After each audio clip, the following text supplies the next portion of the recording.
ontem mais um jogo noturno. SESI São Paulo e Vôlei 1 Itapetininga. Você que vinha falando tão bem desse time de Itapetininga, ontem desandou tudo. Desandou e engraçado. Depois de fazer um 3-2 contra o Sada, quase venceu, né? Não venceu porque teve um momento ali de insegurança no final. E aí chega para jogar contra o SESI e toma uma lavada, né, Vanessa? Uma lavada, num show do time todo e principalmente desse que a gente está vendo aqui, do Fábio. O Fábio, que é a reserva do Birigui. O Fábio é um jogador que nas categorias de base ele prometia muito e é um jogador muito habilidoso.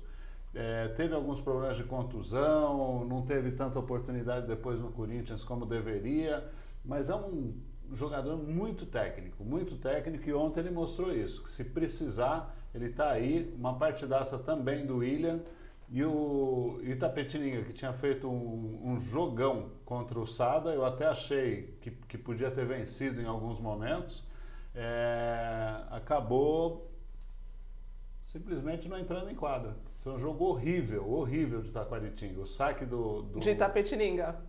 Falei Taquaritinga? Taquaritinga. Nossa Senhora. São muitas cidades do interior, né, Cacá? De Itapetininga, sofreu muito com o saque do SESI, um saque muito bem pensado, né? E os jogadores disciplinados para aquilo. E o SESI trabalhando no contra-ataque funcionando, o William distribuindo muito bem. O Alan foi o principal pontuador, né? 19 pontos, mas o que ficou muito claro foi esse rendimento do contra-ataque do SESI. Foram 28 pontos de breakpoint, Vanessa, contra apenas 6 de Itapetininga. Ou seja, só um time jogou ontem. Foi impressionante. Na verdade, o time do Peu não entrou em quadra, né? Ele tava só a cara da decepção ali ao lado da quadra. O time não funcionou. E é típico de um time que luta ali pelas posições intermediárias, né? Faz um jogão e depois de alguns dias parece que desaprendeu tudo. É normal, né, do nível técnico da equipe, mas são coisas que o time precisa ir se arrumando, se estruturando, porque é uma boa equipe, tem bons valores e pode render com mais regularidade. E é até curioso, Cacá, porque é um time que conhece muito bem o SESI São Paulo e ontem não funcionou absolutamente nada, não dá para destacar nada de positivo aqui em relação a Itapetininga. Porque eu acho que o contrário também funciona. O SESI jogou muita bola. Conhece bastante, jogou muita bola. A gente teve outro jogo importante na rodada, a quarta rodada da Superliga, também com o Paulista em quadra, Vôlei Renato e Sesc Rio de Janeiro. Não tinha quase ninguém nesse jogo, sabe por quê, Cacá? Foi dia de decisão da Libertadores.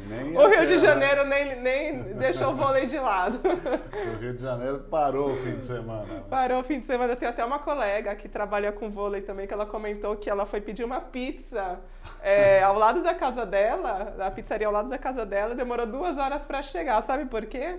A maioria dos funcionários não apareceu para trabalhar. Ficaram vendo o jogo. Foi uma festa bonita, né? Agora o Vôlei Renato aqui teve a chance de fazer 3-0 e vacilou.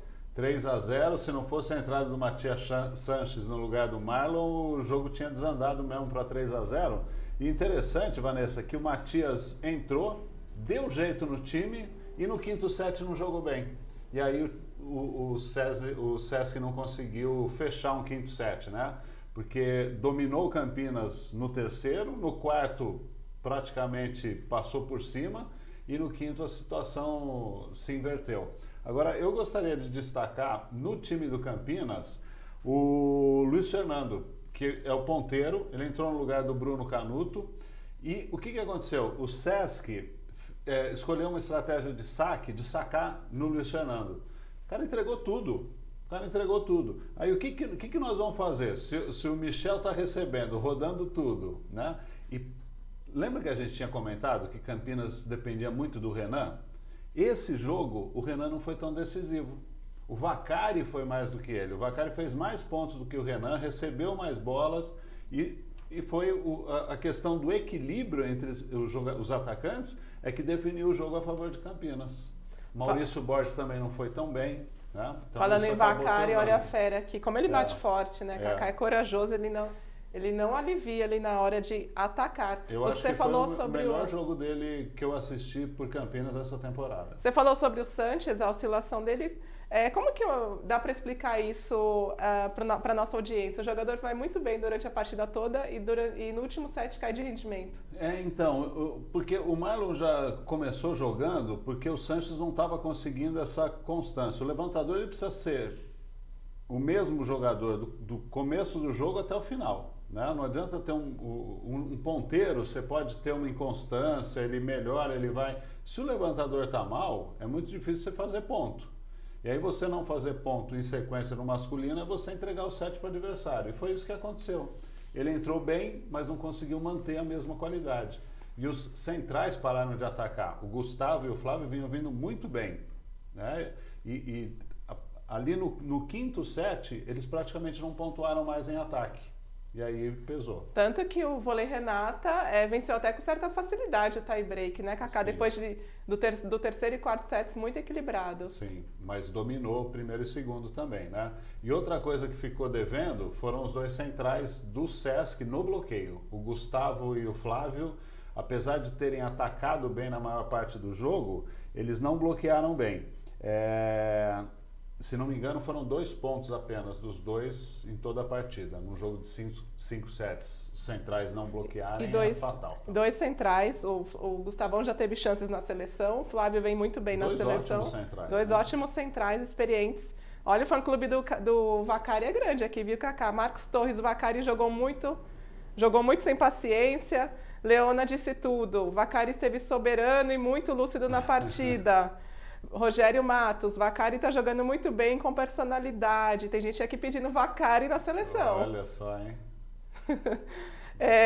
O Kaique está pedindo para a gente falar da Rosa Maria. Nós já explicamos isso no chat aqui da última edição, porque a gente ainda não comentou de Rosa Maria, de Gabi, de Natália, Regis. Tem bastante jogadora do Brasil lá nas ligas da Europa, porque a gente ainda não entrou no assunto das ligas europeias, né, Cacá? Mas por isso que a gente vai entrar. Quem sabe para o próximo programa a gente ainda vai falar do Mundial Masculino no próximo programa. Vamos pensar nessa pauta, né, Vanessa? Tem bastante gente pedindo para a gente falar da Rosa Maria, das meninas que estão fora. Caio Almeida, lindo esse uniforme do SESI. Caio, a gente está vendendo essa camisa do SESI, a nova camisa do SESI São Paulo está à venda na nossa loja, loja.saqueviagem.com.br, e hoje, a partir das 14 horas, começa a nossa Black Friday. Já pensou que você vai comprar na Black Friday, Cacá? Já fez sua listinha? Ainda não. Você é uma pessoa que consome bastante ou... Muito pelo contrário. Muito pelo contrário. Eu nado com um sorrisal na mão e ele não efervesce. Eu já fiz minha listinha do que eu quero comprar. É a data que todo mundo espera, a galera aproveita para comprar também para o Natal. Então a gente vai ter ofertas incríveis hoje a partir das 14 horas. E a Black Friday vai até domingo, às 23h59. Dá uma olhadinha também na nossa Black Friday, hein, Cacá? Lógico. A gente teve um jogo aqui entre América e Taubaté, no ginásio do Abaeté.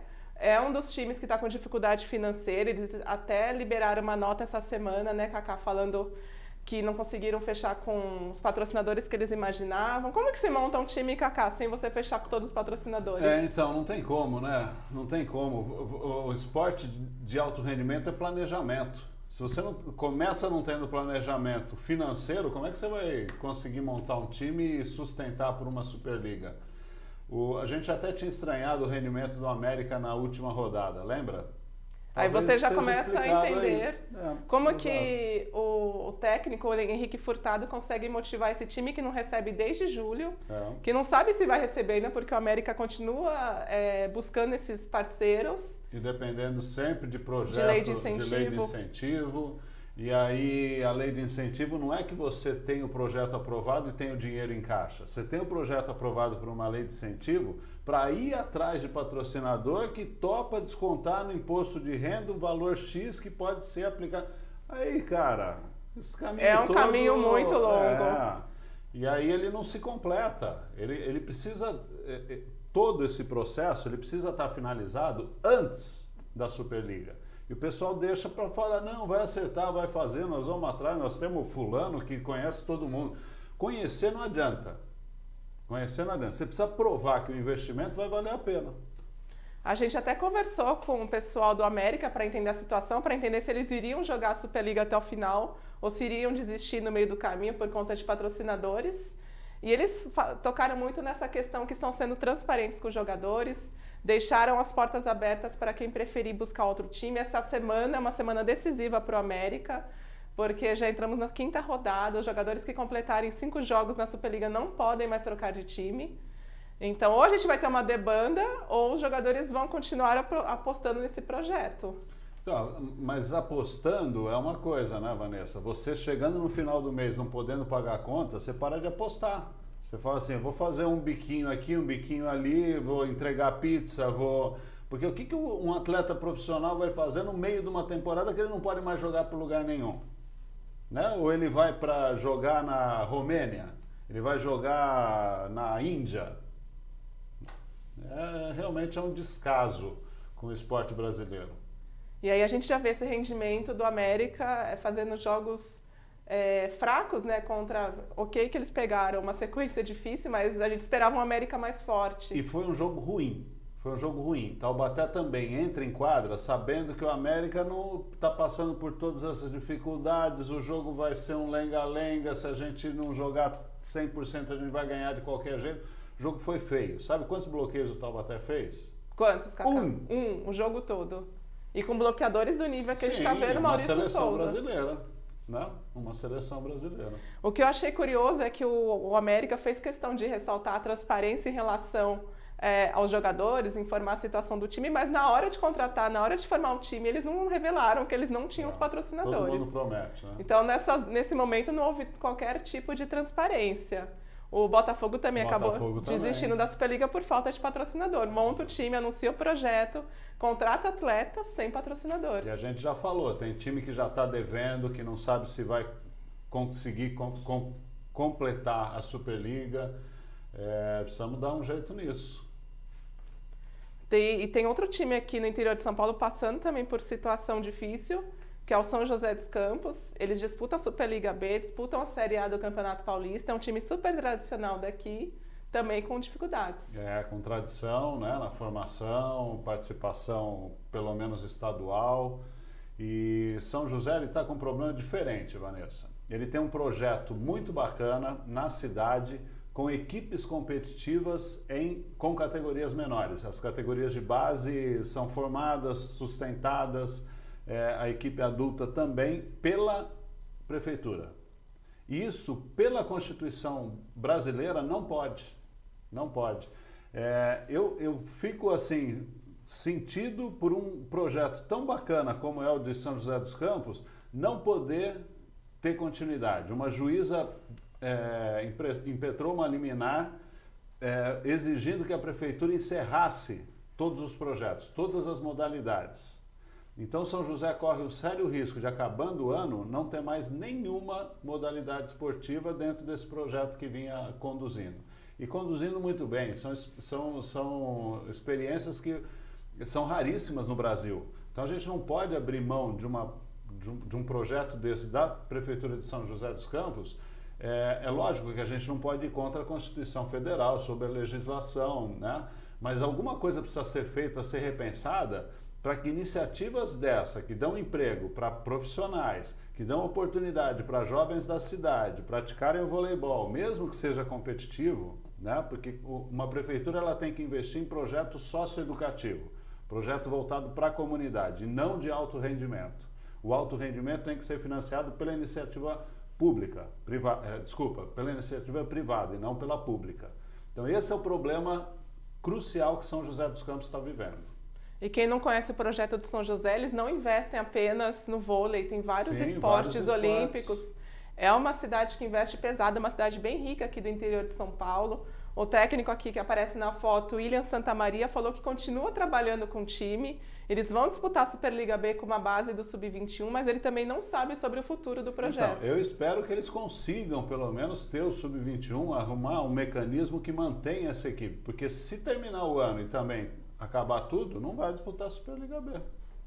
Cacá, então, no caso, prefeituras como de Taubaté, Osasco, elas não investem no time profissional. Não existe um investimento da prefeitura na equipe. Não tem. Existe alguma ferramenta que eles conseguem usar usando autarquias, usando órgãos que captam dinheiro da iniciativa privada e alimentam essas autarquias para sustentar a equipe de alto nível. Mas da prefeitura oficialmente não sai dinheiro. E o pior aqui nessa situação do São José é que a juíza, quem deferiu o projeto, tirou férias. Então também eles estão no aguardo da juíza voltar ao trabalho para saber sobre o futuro do time. Problemas. É um problema. Mas falando de coisa boa, olha que foto legal que o Leandro Vissotto postou nessa semana no Instagram dele. Agora explica. Ele estava fazendo uma prova aqui pela Universidade Estácio de Sá, um curso à distância que ele está fazendo.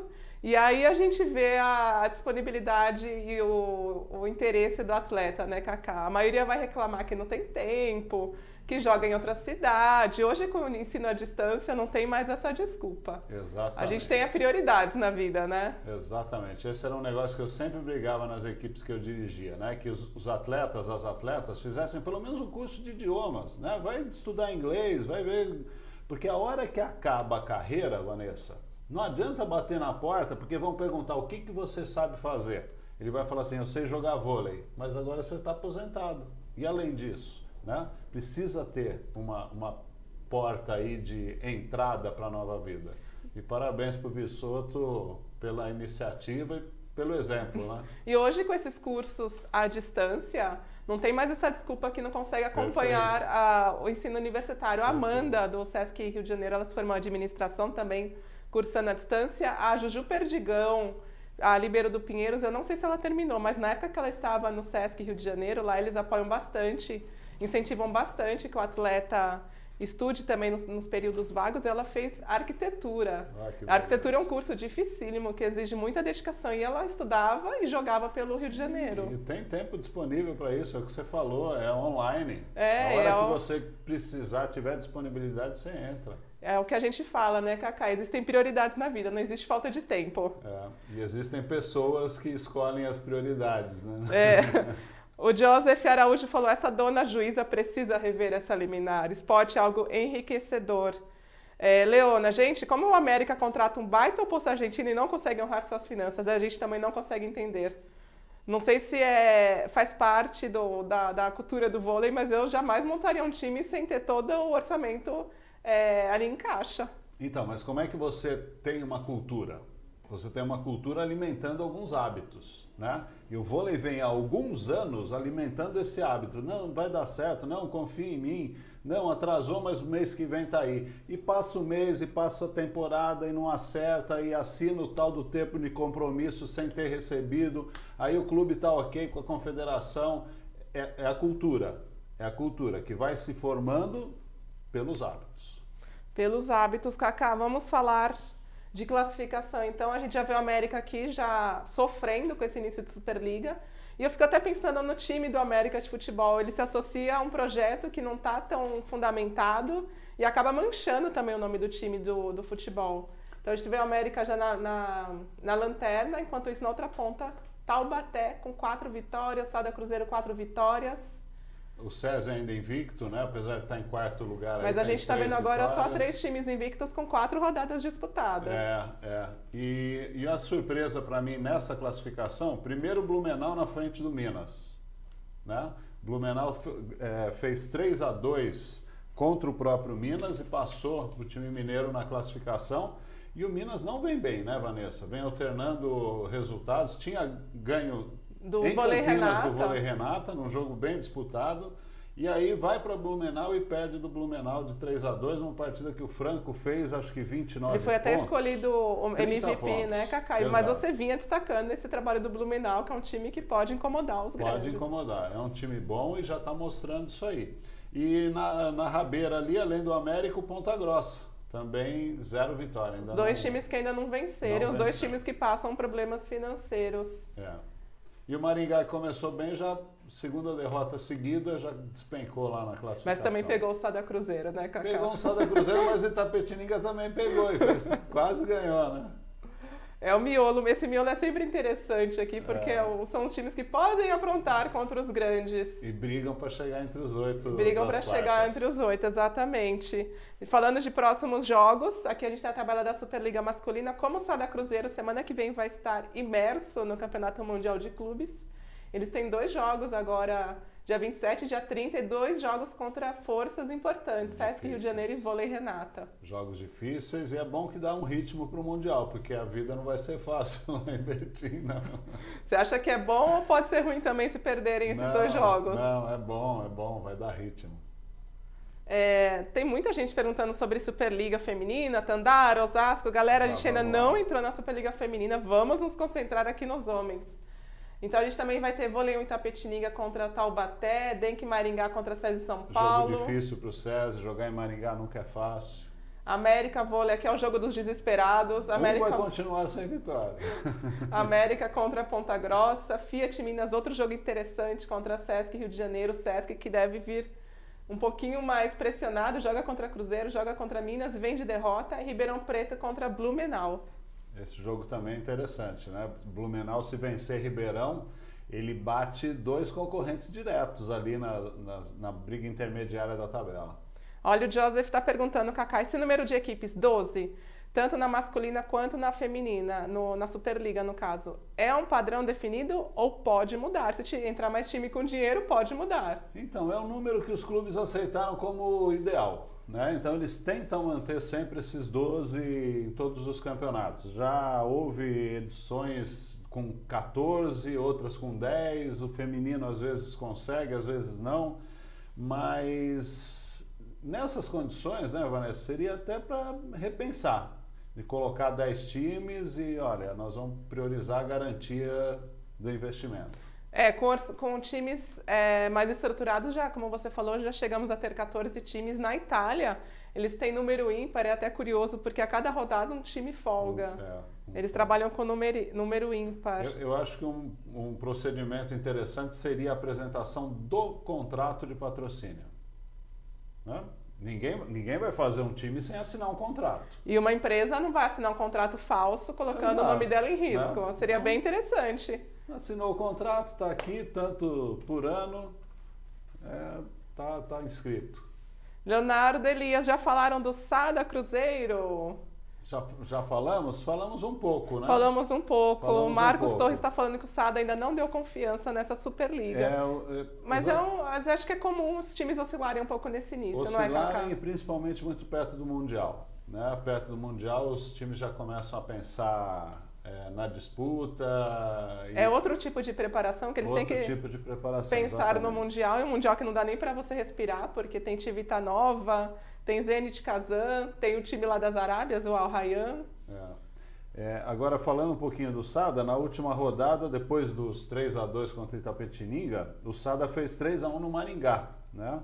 E o destaque desse jogo foi o Conte, com 21 pontos. O argentino está dando conta do recado. Eu acho que é um time que vai ficar azeitado, vai ficar bom. E contou também nessa partida com muitos erros no Maringá, 35. Então ajudou também um pouco o Sada. E o Sada apresentou mais ou menos o mesmo rendimento que eu comentei do SESI São Paulo em breakpoints, né? Foram 38 contra 18 do Maringá. E isso tem feito a diferença, Vanessa, tanto no masculino quanto no feminino. Quem consegue fazer o ponto, né, numa situação de ter o saque com ele próprio, está se saindo melhor até do que quem tem um rendimento de recepção muito bom. O que seriam breakpoints, Cacá? Breakpoint é quando você tem o saque a seu favor e consegue o ponto depois do saque. Não necessariamente imediatamente ao saque, mas ou de bloqueio ou de contra-ataque. Cacá, a Maria Nazaré está comentando, o público na Superliga, tanto no masculino como no feminino, está decepcionante. Aí ela pergunta, o masculino. Por que será? Eu acho que esse início de Superliga ainda não engrenou. Então a galera ainda não foi para o ginásio. A galera quer ir para ver os grandes jogos. E tem um outro detalhe. Eu acho que a transmissão de todos os jogos, apesar da gente sempre ter defendido, ela inibe Está tirando o pessoal do ginásio. Ela inibe. O pessoal prefere ficar em casa, principalmente com esses horários, 21h30. 21h30, você pensar em ir para um lugar que você vai demorar 1 hora para chegar, 1 hora para voltar, e o dia seguinte ter que trabalhar, 21h30 eu acho que para o público do voleibol não é legal.